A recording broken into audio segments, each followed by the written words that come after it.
ಎಲ್ರಿಗೂ ನಮಸ್ಕಾರ.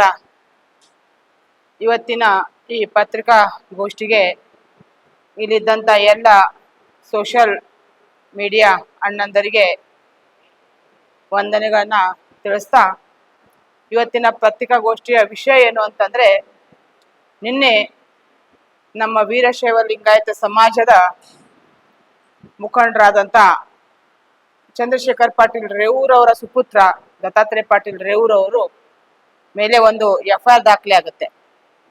ವಿಷಯ ಏನು ಅಂತಂದ್ರೆ, ಈಗಾಗಲೇ ತಮ್ಮ ಎಲ್ಲ ಸಾಮಾಜಿಕ ಜಾಲತಾಣಗಳಲ್ಲಿ ಮತ್ತು ಮಾಧ್ಯಮಗಳಲ್ಲಿ ತಮ್ಗೆಲ್ಲ ಗೊತ್ತಿದ್ದಂತೆ ಒಂದು 3-4 ದಿವಸ ಹಿಂದ್ಗಡೆ ಆಳಂದದ ರಾಘವ ಚೈತನ್ಯದ ಆದಂತ ಇಶ್ಯೂ ಮೇಲೆ ಈ ಸರ್ಕಾರ ಕೇಸನ್ನ ವಾಪಸ್ ತಗೊಂಡ್ರಂತ ಒಂದು ಸಂದರ್ಭದಲ್ಲಿ ಒಂದು ಪ್ರತಿಭಟನೆಯನ್ನ ಕಲಬುರಗಿಯಲ್ಲಿ ಭಾರತೀಯ ಜನತಾ ಪಕ್ಷದ ರಾಜ್ಯಾಧ್ಯಕ್ಷ ಆದಂತ ವಿಜೇಂದ್ರ ಅಣ್ಣವರ ನೇತೃತ್ವದಲ್ಲಿ ಒಂದು ಪ್ರತಿಭಟನೆ ಕಲಬುರಗಿಯಲ್ಲಿ ಆಗುತ್ತೆ. ತುಂಬಾ ಒಳ್ಳೆಯ ಪ್ರತಿಭಟನೆ ಆಗಿ ಸಕ್ಸಸ್ ಕೂಡ ಆಗುತ್ತೆ. ಆ ಸಂದರ್ಭದಲ್ಲಿ ದತ್ತಾತ್ರೇಯ ಪಾಟೀಲ್ ರೇವೂರವರು ಒಂದು ಹೇಳಿಕೆಯನ್ನ ಮುಂದಿಟ್ಕೊಂಡು ಇಲ್ಲಿ ಅವರು ಕಾಂಗ್ರೆಸ್ ಪಕ್ಷದ ಮುಖಂಡರು ಮತ್ತೆ ಕಾರ್ಯಕರ್ತರು ದತ್ತಾತ್ರೇಯ ಪಾಟೀಲ್ ರೇವೂರವ್ರ ಮೇಲೆ ಒಂದು FIR ಮಾಡ್ತಾರೆ. ನಾನು ಇಲ್ಲಿ ಹೇಳೋದಿಷ್ಟೇ, ಕಮರುಲ್ ಇಸ್ಲಾಂ ಸಾಬ್ರು ಏನು ಸ್ಟೇಟ್ಮೆಂಟ್ ಕೊಟ್ಟು ನನ್ಗೆ ಗೊತ್ತಿಲ್ಲ. ಮೊನ್ನೆ ಪ್ರತಿಭಟನೆಯಲ್ಲಿ ದತ್ತಾತ್ರೇಯ ಪಾಟೀಲ್ ರೇವೂರವರು ಕೂಡ ಏನು ಪ್ರತಿಕ್ರಿಯೆಯನ್ನ ಕೊಟ್ಟರು ನನ್ಗೆ ಗೊತ್ತಿಲ್ಲ. ಈಗಾಗಲೇ ನಿನ್ನೆ FIR ಕೂಡ ಆಗಿದೆ. ವಿಷಯ ಈಗ ಕಾನೂನು ಚೌಕಟ್ಟಿನಲ್ಲಿ ಇದ್ದಂತ ಸಂದರ್ಭದಲ್ಲಿ ಇದಕ್ಕೆ ಯಾವುದೇ ರೀತಿಯ ನಾನು ಪ್ರತಿಕ್ರಿಯೆಯನ್ನು ಕೊಡದೆ ಇವತ್ತಿನ ದಿವಸ ನಾನು ಹೇಳೋದಿಷ್ಟೇ, ದತ್ತಾತ್ರೇಯ ಪಾಟೀಲ್ ರೇವೂರವರು ನಮ್ಮ ವೀರಶೈವ ಲಿಂಗಾಯತ ಸಮಾಜದ ಮುಖಂಡರು. ಅಷ್ಟೇ ಅಲ್ಲದೆ ಅವರ ತಂದೆ ಆದಂತ ದಿವಂಗತ ಚಂದ್ರಶೇಖರ್ ಪಾಟೀಲ್ ರೇವೂರವರ ಅಪಾರವಾದ ಕೊಡುಗೆ ನಮ್ಮ ಕಲಬುರಗಿಯಲ್ಲಿ ಮತ್ತೆ ನಮ್ಮ ವೀರಶೈವ ಲಿಂಗಾಯತ ಸಮಾಜದ ಮೇಲೆ ಇದೆ. ಅದೇ ರೀತಿಯಾಗಿ ಅವರ ತಾಯಿಯವರು ಕೂಡ ಮಾಜಿ ಶಾಸಕಿಯವರು, ಅವರ ಕೊಡುಗೆ ಕೂಡ ಟೈಮ್ ಸ್ವಲ್ಪನೇ ಇರ್ಬೋದು, 2.5 ವರ್ಷಗಳನ್ನು ಮಾತ್ರ ಅವರ ಅವಧಿ ಇರ್ಬೋದು. ಆದ್ರೆ ಆ ಅವಧಿಯಲ್ಲಿ ಅರುಣಾತಾಯಿ ಪಾಟೀಲ್ ರೇವೂರರ ಕೊಡುಗೆಯೂ ಕೂಡ ನಮ್ಮ ಸಮಾಜದ ಮೇಲೆ ಮತ್ತು ಈ ಕಲಬುರಗಿಯ ಮೇಲೆ ವಿಶೇಷವಾದ ಇದ್ದಿದ್ದ ಕಾರಣ ನಾನು ನನ್ನ ವೈಯಕ್ತಿಕ ಈಗಾಗಲೇ ನನ್ನ ವೀರಶೈವ ಲಿಂಗಾಯತ ಸಂಘಟನಾ ವೇದಿಕೆಯ ರಾಷ್ಟ್ರೀಯ ಅಧ್ಯಕ್ಷ ಜೊತೆ ಈ ವಿಷಯವನ್ನು ಚರ್ಚೆ ಮಾಡಿದಾಗ ನನಗೆ ಅವ್ರು ಹೇಳಿದಷ್ಟೇ, ಅದೇನೇ ಇರಲಿ ನಮ್ಮ ವೀರಶೈವ ಲಿಂಗಾಯತ ಸಮಾಜದ ಪ್ರಮುಖರಿದ್ರು ಅಂತಂದ್ರೆ ಅವ್ರ ಜೊತೆಗೆ ಒಳ್ಳೇದಾಗ್ಲಿ ಕೆಟ್ಟದಾಗ್ಲಿ ನಮ್ಮ ಒಂದು ಸಂಘಟನೆ ಮತ್ತು ನಾವು ನಿಂತ್ಕೋಬೇಕಾಗಿದ್ದು ನಮ್ಮ ಜವಾಬ್ದಾರಿ ಇರೋದ್ರಿಂದ ತಾವು ಹೋಗ್ಬೇಕು. ಯಾರು ನಮ್ಮ ಸಂಘಟನೆಯ ಅಧ್ಯಕ್ಷರು ಎಲ್ಲ ಬರ್ಬೇಕಾಗಿತ್ತು, ಯಾರು ಯಾಕಂದ್ರೆ ಇಮಿಡಿಯೇಟ್ ಆಗಿ ಡಿಸೈಡ್ ಆಗಿರೋದ್ರಿಂದ ಯಾರು ನಮ್ಗೆ ಟೌನ್ ನಲ್ಲಿ ಸಿಗದೆ ಇದ್ದಂತ ಸಂದರ್ಭದಲ್ಲಿ ನಾನು ಬಂದು ಈ ಒಂದು ಪತ್ರಿಕಾಗೋಷ್ಠಿಯಲ್ಲಿ ಪತ್ರಿಕಾಗೋಷ್ಠಿಯನ್ನು ಮಾಡ್ತಾ ಇದ್ದೇನೆ.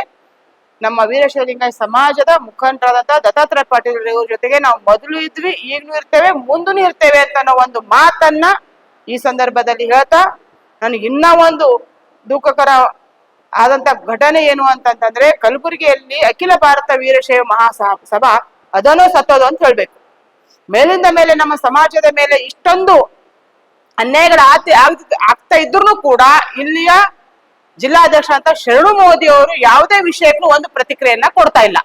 ಅದು ಯಾಕಂತ ಅನ್ನೋದನ್ನ ಅವ್ರು ಹೇಳ್ಬೇಕು. ಈಗಾಗಲೇ ಕಲಬುರಗಿಯಲ್ಲಿ ಇದೇ ಸಿದ್ದರಾಮಯ್ಯ ಹಿರೇಮಠ ಅಂತ ಅನ್ನೋರ ಮೇಲೆ ಕಾರ್ ಒಳಗಡೆ ಹೋಗ್ತಿರ್ಬೇಕಂತ ಸಂದರ್ಭದಲ್ಲಿ ಹಲ್ಲೆ 2 ಸರ್ತಿ ಆದ್ರೂ ಕೂಡ ಒಂದು ಪ್ರತಿಕ್ರಿಯೆಯನ್ನ ಕೊಡಲ್ಲ.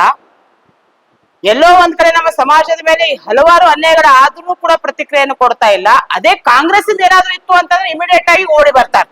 ಆದ್ರೆ ಇವರು ಭಾರತೀಯ ಜನತಾ ಪಕ್ಷದ ಮುಖಂಡ ಅಂತ ಹೇಳಿ ದತ್ತಾತ್ರೇಯ ಪಾಟೀಲ್ ರೇವೂರವ್ರ ಮೇಲೆ ಆದಂತ ಒಂದು ಘಟನೆಯನ್ನ ಅವರು ಪ್ರತಿಕ್ರಿಯೆ ಕೊಡ್ತಾ ಇಲ್ಲ ಅಂತಂತಂದ್ರೆ ನಿಜವಾಗ್ಲೂ ನಾವು ನಮ್ಮ ಶರಣು ಮೋದಿಗೆ ಧಿಕ್ಕಾರವನ್ನು ಯಾರು ಕೂಗ್ತಾರಲ್ಲ ಗೊತ್ತಿಲ್ಲ, ನಾನು ವೈಯಕ್ತಿಕವಾಗಿ ಅವರಿಗೆ ಧಿಕ್ಕಾರ ಅನ್ನೋದು ಕೂಗ್ತೇನೆ. ಅದೇ ರೀತಿಯಾಗಿ ಅಖಿಲ ಭಾರತ ವೀರಶೈವ ಮಹಾಸಭಾದ ಎಲ್ಲ ಪದಾಧಿಕಾರಿಗಳಲ್ಲಿ ಭಾರತೀಯ ಜನತಾ ಪಕ್ಷದ ಕಾರ್ಯಕರ್ತರು ಕೂಡ ಇದ್ದಾರೆ. ಅವ್ರು ಏನಾದ್ರು ನಿಜವಾಗ್ಲೂ ಭಾರತೀಯ ಜನತಾ ಪಕ್ಷದ ಕಾರ್ಯಕರ್ತರಾಗಿದ್ರು ಅಂತಂತಂದ್ರೆ ಅವರ ಅಧ್ಯಕ್ಷರನ್ನ ಕೂತ್ಕೊಂಡು ಇಲ್ಲಿ ಪ್ರೆಸ್ ಮೀಟ್ ಅನ್ನ ಮಾಡಿ ಈ ಒಂದು ವಿಷಯವನ್ನ ವಿರೋಧ ಮಾಡ್ಬೇಕು. ಒಂದು ಇಲ್ಲ ಅಂತಂತಂದ್ರೆ ಅವರು ಅಲ್ಲಿ ಪದಾಧಿಕಾರಿಗಳಿಗೆ ರಾಜೀನಾಮೆಯನ್ನ ಕೊಟ್ಟು ಬರ್ಬೇಕು. ಅವಾಗ ಮಾತ್ರ ಈ ಸಮಾಜಕ್ಕೆ ಲಾಯಕ್ ಅಂತ ಅನ್ನೋ ಒಂದು ಮಾತನ್ನು ಕೂಡ ಈ ಸಂದರ್ಭದಲ್ಲಿ ಹೇಳ್ತಾ, ಇದೇ ಒಂದು 2 ವರ್ಷಗಳ ಹಿಂದೆ ಅಖಿಲ ಭಾರತ ವೀರಶೈವ ಮಹಾಸಭಾದ ಚುನಾವಣೆ ಆದಂತ ಸಂದರ್ಭದಲ್ಲಿ ನಾನು ಕೂಡ ಅದಕ್ಕೆ ಪೈಪೋಟಿ ಆದಾಗ ಇದೇ ನಮ್ಮ ಸಮಾಜದ ಪ್ರಮುಖರು ನನ್ನನ್ನ ಹಿಂದಕ್ಕೆ ಸರಿಸಿದ್ರು. ಯಾಕಂತಂದ್ರೆ ಸಮಾಜದ ಮೇಲೆ ಏನೇ ಅನ್ಯಾಯ ಇತ್ತಂದ್ರೆ ಶರಣು ಮೋದಿ ಇರ್ತಾನೆ, ಅವನೇನಾದ್ರೂ ತಪ್ಪದ ಅಂತಂತಂದ್ರೆ ಅದನ್ನ ನಾವೆಲ್ಲ ಅದಕ್ಕೆ ಜೊತೆಗೂಡ್ತೀವಿ ಅಂತ ಹೇಳಿದವರು ಅಂತಂತಂದ್ರೆ ಇದೇ ಕಲಬುರಗಿ ಎಲ್ಲ ವೀರಶೈವ ಲಿಂಗಾಯತ ಸಮಾಜದ ಪ್ರಮುಖರು. ಈಗ ಅವ್ರು ಎಲ್ಲದಾರ, ಯಾಕೆ ಬರ್ತಾ ಇಲ್ಲ? ಈ ಒಂದು ಪ್ರಶ್ನೆ ಕೂಡ ಈ ಸಂದರ್ಭದಲ್ಲಿ ನಾನು ಕೇಳ್ತಾ ಇದ್ದೇನೆ. ಅದೇ ರೀತಿಯಾಗಿ ಇಲ್ಲಿದ್ದಂತ ಪೊಲೀಸ್ ಇಲಾಖೆ ಇವ್ರ ಮೇಲೆ FIR ಅನ್ನ ಮಾಡ್ತಾರೆ. ನನಗನ್ಸ ಮಟ್ಟಿಗೆ ನಾನು ಕೂಡ ಆ ಒಂದು ವಿಡಿಯೋ ನೋಡಿದಾಗ ಅದು ಪ್ರಚೋದಕ ಆದಂತ ಭಾಷಣ ಅಲ್ಲ.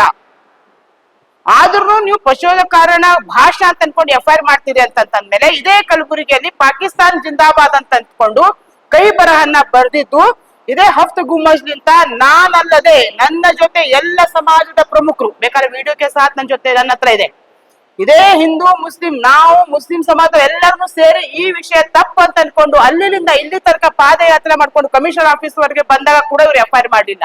ಯಾಕೆ FIR ಮಾಡ್ಲಿಲ್ಲ? ಅವಾಗ್ಲೂ ಮಾಡ್ಬೋದಾಗಿತ್ತಲ್ಲ. ಇದೇ ಕಲಬುರಗಿಯಲ್ಲಿ ಫೆಲಿಸ್ತಾನ್ದ ಧ್ವಜವನ್ನ ರೋಡ್ ಮೇಲೆ ಬರೆದಾಗ ಯಾರು ಒಬ್ರು ಒಂದು ಪ್ರತಿಕ್ರಿಯೆ ಕೊಡ್ಲಾರ್ದೆ ನಾವೇ ನಮ್ಮ ಬಜರಂಗ ದಳ ಕಾರ್ಯಕರ್ತರು ನಮ್ಮ ಹಿಂದೂ ಸಂಘಟನೆ ಕಾರ್ಯಕರ್ತರು ಹೋಗಿ FIR ಮಾಡಂತಂದಾಗ FIR ಇದೇ ಪೊಲೀಸ್ ಇಲಾಖೆದವರು ಮಾಡ್ಕೊಂಡಿಲ್ಲ. ಈಗ ಯಾಕೆ ಮಾಡ್ಕೊಂಡ್ರು ಅಂದ್ರೆ ಎಲ್ಲೋ ಒಂದ್ ಕಡೆ ರಾಜಕೀಯ ಹಾಗೂ ನಮ್ಮ ಸಮಾಜವನ್ನ ಹತ್ತಿಡಬೇಕು. ಎಲ್ಲೋ ಒಂದ್ ಕಡೆ ದತ್ತಾತ್ರೇಯ ಪಾಟೀಲ್ ರೇವೂರವರು ತುಂಬಾ ಒಳ್ಳೆ ಬೆಳವಣಿಗೆ ಆಗ್ತಾ ಇದಾರೆ. ಅವರ ಬೆಳವಣಿಗೆಯನ್ನ ಕುಗ್ಗಿಸ್ಲಿಕ್ಕೆ ಇದರ ಹಿಂದೆ ಯಾರ ಕೈವಾಡ ಇದೆ ಅಂತ ಅನ್ನೋದನ್ನ ನಾವಿಲ್ಲ ಮುಂದಿನ ದಿನಮಾನ ಖಂಡಿತವಾಗಿ ನಮ್ಗೆ ಅದು ಗೊತ್ತೇ ಆಗೇ ಆ ಕೆಲಸ ಇಲ್ಲಿ ನಡೆಯಂಗಿಲ್ಲ. ಇಲಾಖೆಯವರು ಸರ್ಕಾರ ಹಾಗೂ ರಾಜಕಾರಣಿಯ ಒತ್ತಡದಿಂದ ಅವ್ರೇನಾದರೂ ನಮ್ಮ ಸಮಾಜ ಇವತ್ತಿನ ದಿವಸ ದತ್ತಾತ್ರೇಯ ಪಾಟೀಲ್ ಅವರು ಒಬ್ಬರೇ ಅಂತ ಇಲ್ಲ, ನಮ್ಮ ಸಮಾಜದವ್ರ ಮೇಲೆ ಯಾರದೇ ಮೇಲೆ ಅನ್ಯಾಯ ಆಗಿತ್ತಂತವ್ರು ಖಂಡಿತವಾಗಿ ನಾವು ಸಂಘಟನೆದವರು ನಮ್ಮ ಸಂಘಟನೆ ಅವ್ರ ಜೊತೆ ನಿಂತ್ಕೊಳುತ್ತೆ. ಇದು ಆಗಿದ್ದು ತಪ್ಪು. ಕಾನೂನು ಹೋರಾಟದಲ್ಲಿ ಯಾವತ್ತಿಗೂ ನಾವು ಸಿದ್ಧ. ನಿನ್ನೆ ಮಾಡಿದಂತ FIR ಗೆ ಯಾವುದೇ ರೀತಿಯಾಗಿ ಅರ್ಥ ಇಲ್ಲ. ಯಾರ್ದೋ ಪ್ರೆಷರಿಗೆ ಇಲಾಖೆದವ್ರು ಏನಾದ್ರು ಸರ್ಕಾರಕ್ಕಾಗ್ಲಿ ರಾಜಕಾರಣ ಒತ್ತಡಕ್ಕಾಗಿ ನಮ್ಮ ಸಮಾಜವನ್ನ ಹತ್ತಿಡ್ತಿದ್ರು ಅಂತಂದ್ರೆ ನಾವು ಕೂಡ ಈ ಸರ್ತಿ ಸುಮ್ಮನೆ ಬಿಡಂಗಿಲ್ಲ. ನಾವು ನಮ್ಮ ಕಲಬುರಗಿಯಲ್ಲಿ ನಾವು ವೀರಶೈವ ಲಿಂಗಾಯತರೆ ನಾವೇನು ಬಳಿ ಹಾಕೊಂಡು ಕುಂತಿಲ್ಲ. ನಮ್ಮ ಸಮಾಜ ದೊಡ್ಡ ಸಮಾಜ ಇದೆ. ಈಗಿಲ್ಲ 2-3 ದಿವಸಗಳಲ್ಲಿ ಈಗಾಗಲೇ ಅವರು ನಮ್ಮ ಸಮಾಜದ ಕೆಲವರು ಮುಖಂಡರು ಔಟ್ ಆಫ್ ಸ್ಟೇಷನ್ ಇರೋದ್ರಿಂದ ನಾವೆಲ್ಲರ ಜೊತೆ ಕೂತ್ಕೊಂಡು ಚರ್ಚೆ ಮಾಡಿ ಖಂಡಿತವಾಗಿ ಇದರ ವಿರುದ್ಧ ಒಂದು ಹೋರಾಟರೇ ಆಗಿರ್ಲಿ ಅಥವಾ ನಮ್ಮ ಸಮಾಜಕ್ಕೆ ನಾವು ಸ್ಪಂದನೆ ಇರಲಿ ಆ ಒಂದು ರೀತಿಯಲ್ಲಿ ನಾವು ಖಂಡಿತವಾಗಿ ಕಲಬುರಗಿಯಲ್ಲಿ ಒಂದು ಹೋರಾಟವನ್ನ ಮಾಡ್ತೇವೆ ಅಂತ ಒಂದು ಮಾತನ್ನ ಇವತ್ತಿನ ದಿವಸ ತಮ್ಮ ಮಾಧ್ಯಮದ ಮುಖಾಂತರ ಹೇಳ್ತಾ ಇದ್ದೀವಿ.